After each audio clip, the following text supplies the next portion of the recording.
The Celestial Realm, a world of utter perfection and peace, a world without strife, war, or suffering.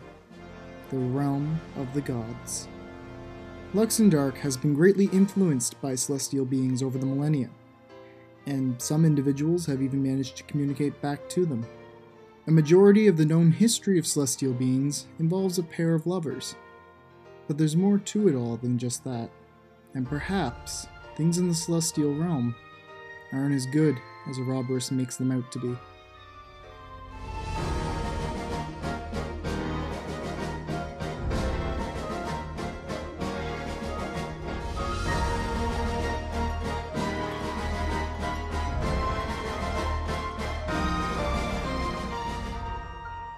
First comes the matter of what the Celestial Realm actually is.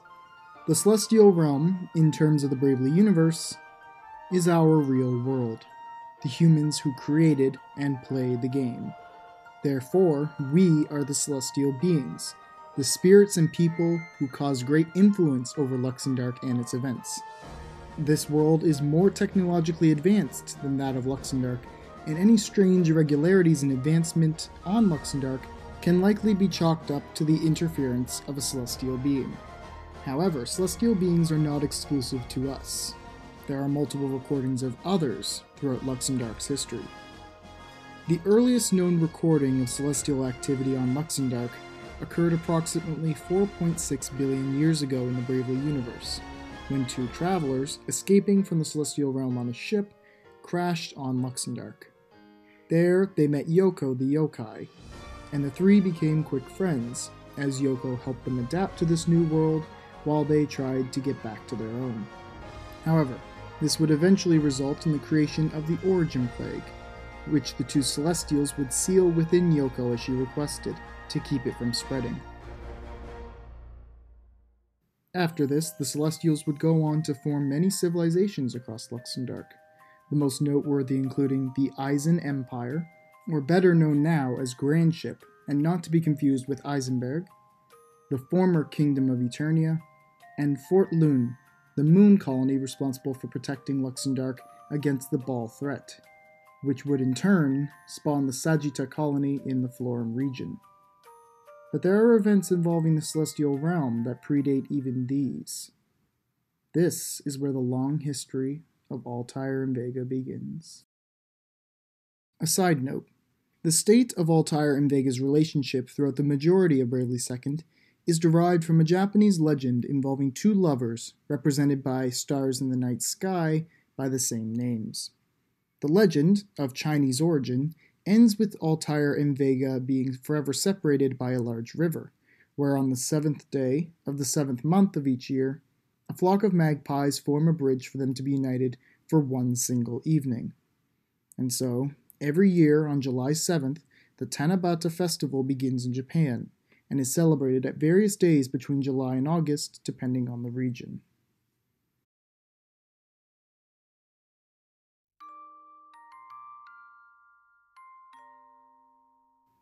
In the Celestial Realm, there was a young researcher by the name of Altair. While on a skiing trip, he was joined on one particular run up the lift by a beautiful young woman. As the lift descended the mountain, a terrible blizzard suddenly rolled in and caused the lift to malfunction and stop. The two were trapped on the mountain. In an attempt to calm the frightened girl beside him, Altair picked a magnolia from a nearby tree and offered it to her. She happily accepted, and soon the lift began to move again. Unfortunately, Altair never got the name of the young woman he had comforted on that lift, and she disappeared from his life. Now, Altair was a genius, and his work as a researcher had great potential, but this only caused him grief at the blunt end of his colleagues' envy. It eventually reached a point that Altair was demoted and reassigned to a new laboratory simply out of spite, one where his funding would be cut and he would have no known colleagues to work with. Furious with this state of affairs, Altair ran out of his facility into the middle of a storm, a very dangerous action to take. In the Celestial Realm, years of heavy industry had given the rain a rather acidic property, so going out without proper gear could actually be lethal. But not long after having left the building, an umbrella was held out over his head. Altair turned to see who had made this offering to him, only to be surprised when he saw the young woman from the ski lift. Though sharing an umbrella in that time was usually something only done by couples, the two didn't seem to mind and talked some more in that small space. The girl's name was Vega, and it turned out, as if by some trick of fate, that she worked in the same lab and on the same research team that Altair was being moved to. Suddenly, his situation didn't seem so bad. With Vega's help, Altair would begin creating his magnum opus of inventions, the spatio-temporal compass, or more simply, the space-time compass. Though a major plot device throughout Bravely Second, Altair would never complete the device until some time in the future. Time passed, seasons changed, and summer was upon them.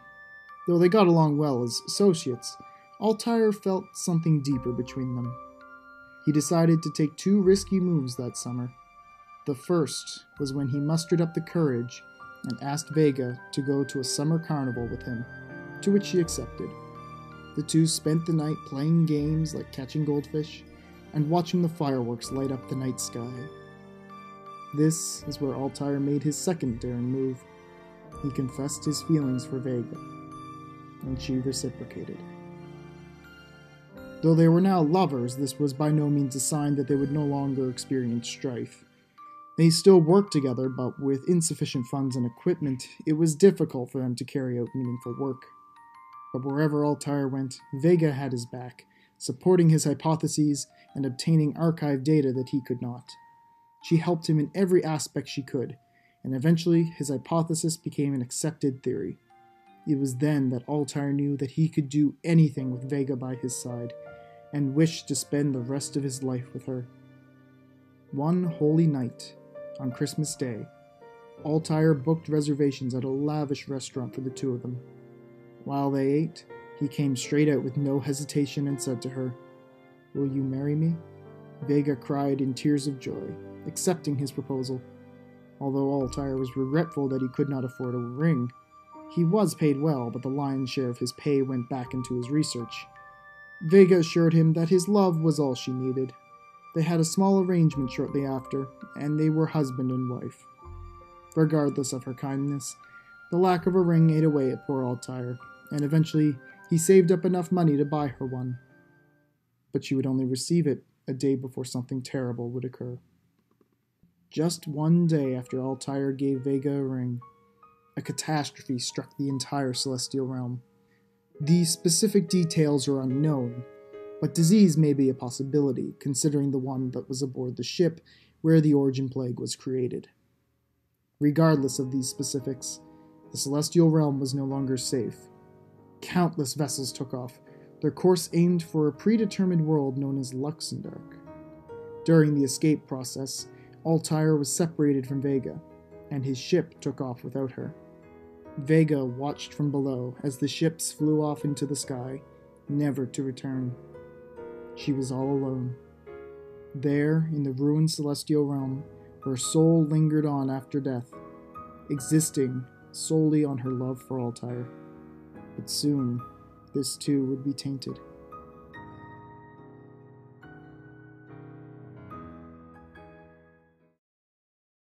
At some point, the false god Providence claimed the now ruined and long abandoned celestial realm as his own. He came across Vega's spirit, tormented in despair for her missing lover.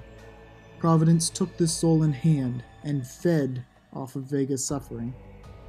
He soon discovered a collection of memories within this soul, and used his powers to birth terrible monsters from them.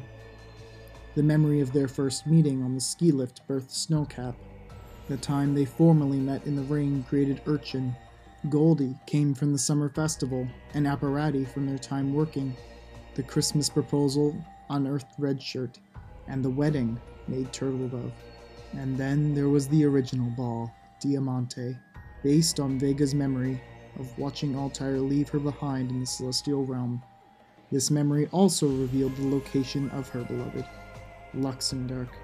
Providence planned to not only kill Altair with these monsters, but to destroy Luxembourg entirely, causing Vega to only despair all the more and continue to feed Providence's power. And thus is the reason behind the origin of the BAALS. They were sent to Luxendark mercilessly, guided by the fairy Anna. But thankfully Fort Loon had been established, a colony formed and focused around fighting off the BAAL threat before they could reach Luxendark. BAAL-busters were trained there, a group of warriors specialized in taking down BAALs. Sagitta village, hidden in Florm's northeastern region, was created by the descendants of the Moon People, keeping an eye on Luxendark in case any BAALs happened to get by the moon. Fort Loon's operational capability would be crippled in Bravely Second by the attack of Diamante, to which Magnolia swears vengeance upon. The monstrosity was only stopped temporarily by Sage sealing it within an asterisk-like cage, and eventually being taken to the edge of time by Denny Geniolja. The moon also appeared to house operations for the Dimensional Bureau, a secretive organization of which Altair became a professor with after leaving the Celestial Realm. There were a few reports within Old Sagitta that chronicled some of Altair's experiences on Luxendark, which was formerly known as the Anti-Ballistic Forces Northern Hemisphere Base, which, when taken into account that Old Sagitta is located in the northern region of Florm, the name makes sense. The first report was a notice of Altair having completed the space-time compass, and celebrating his achievement for advancing science. The second report spoke of the theft of said device, with Director Sagitta of the base taking full responsibility for allowing this to happen, and vowing that he and his descendants will forever protect the world from the BAAL threat as atonement. The incident resulted in the base being locked down and hidden from common sight to boost security. The third report spoke of Altair's own demise. Recognized for his contributions to science and technology, he was credited for having invented a great deal of things, including the soft-boiled egg cooker, pressure cooker, sewing machine, safety razor, stethoscope, anesthetics, artificial limbs, microscopes, the suspension bridge, windmills, water wheels, threshing machines, furnaces, dock designs, sailing vessels, cruise ships, gunpowder, small firearms, automatic weapons, torpedoes, armored vehicles, battleships, the airborne battleship Sagittarius, the Buster Ship Project, the superconductive rice cooker, and of course, the space-time compass. On July 7th of an unknown year, at 7:07 p.m. in the medical facility of the newly founded Kingdom of Eternia, Altair passed away from a colonic disease. It was reported that his final words were, "Oh, to see Vega one last time." He was 34 years old at the time. Much like Vega, his spirit would live on through the power of dreams, and eventually would find a new vessel to inhabit for a short time. But this is getting too far ahead. For now, we go to the Great Chasm, and the beginning of Bravely Default.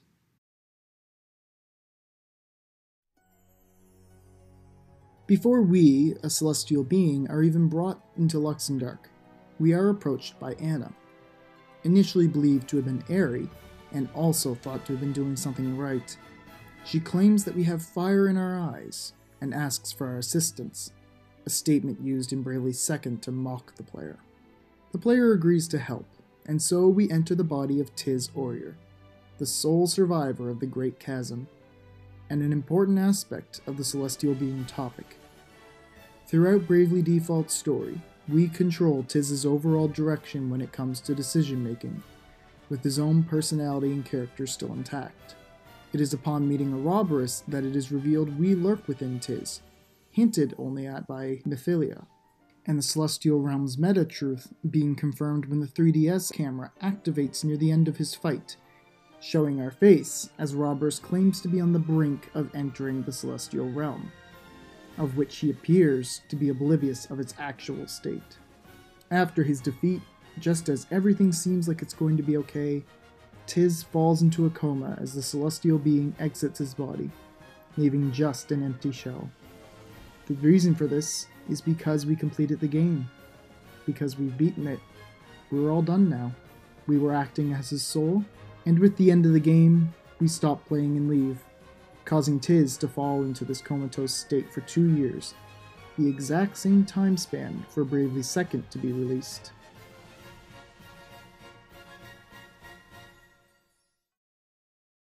With the Soul Stone obtained from Professor Norzen in Eternia, you and the party managed to revive Tiz. But he did not simply come back to life, rather a new soul filled his body.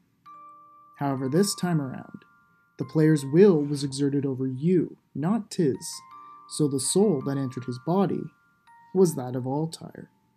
Once again, his old personality was back, but after assisting the team from afar, and then finally revealing himself, Altair took over Tiz's body from time to time in order to speak to the party directly. It is this way that he revealed his past, particularly along Via Celestial, where images of Vega's memories appeared. While Altair explained these events, small silhouettes of the two lovers were shown, with you in his dimensional officer costume representing Altair, and Magnolia in her research lab coat costume as Vega, signifying the parallels between the two relationships.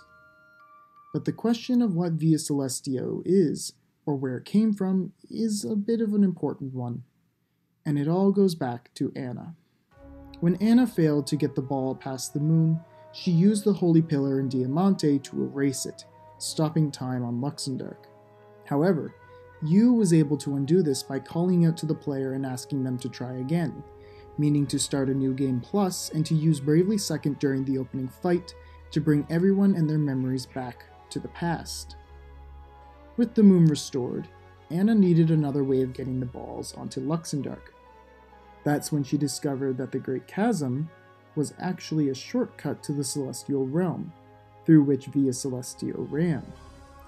Luckily, she was slain before she could use it to unleash countless balls directly onto Luxembourg, but the party still had one last foe to take care of at the end of the Celestial Road. Upon reaching the Celestial Realm, they took to battle against the false god Providence, and upon freeing Vega, stole him of his immortality. After defeating his first form, suspiciously enough, the form of a magpie, Altair and Vega were happily reunited, at the cost of Tiz as a barely functioning vessel. During the second form fight, Providence attempted to make the celestial being, the player, fall into despair by forcing them to delete the game's save data. But Yu realized the truth and used the SP Hourglass to bring forward all of his friends and encourage the player to not give up. Eventually, Providence was defeated, but Tiz was lacking a soul. Without a celestial being to keep him alive, and with no soul of his own, he was on the brink of death when the adventurer appeared. They revealed themselves to be Deneb, an explorer and former friend of Altair and Vega. This last introduction completes the summer triangle, 3 of the brightest stars to appear in the night sky, the other 2 being Altair and Vega. Deneb offers to save Tiz's life through using the SP Hourglass and the power of dreams. First, Deneb took the hourglass from Magnolia, who had originally brought it to Luxembourg from the moon. Then, by traveling back in time to when Tiz first reaches the Great Chasm, she was able to give him the hourglass, represented as the green figure on the road to Norende in Bravely Default. The hourglass was then empowered over the course of his journey throughout Bravely Default by the wishes and dreams of his friends. So by the time he was on his deathbed in Bravely Second, the hourglass was brimming to the edge with power. Agnes had the hourglass in question and brought it to him immediately, which upon doing so, Tiz received a new soul and was now able to stay alive by himself. There are other connections between Luxembourg and the Celestial Realm, and the latter with our world. The Dark Aurora in Bravely Default has broken railway tracks, signs and power lines floating in null space. The fighting arena of Providence's first form has the background of a faraway city. The summoner spells bring powerful creatures based on massive vehicles, or creations of man from our world, such as trains and ships. The send player aspect of combat is a nod to multiple Luxembourgs, referring to how there are multiple copies of the games. The Norende and Fort Lune reconstruction minigames also nod to this. And most of all, Agnes's crystal pendant, which allows her to communicate with other worlds, shown in the AR scene at the very start of Bravely Default. Altair, Vega, Deneb, Providence, the player. All of them are celestial beings, causing ripples wherever they tread on Luxembourg. They are responsible for making the world of Bravely what it has become today, and have interacted with various souls. Yoko, Tiz, Anyas, you. While the celestial realm lays in ruin, for whatever reason that caused it to be that way, the beings that inhabited it will live on, forever changing the lives of those they meet, for better or for worse.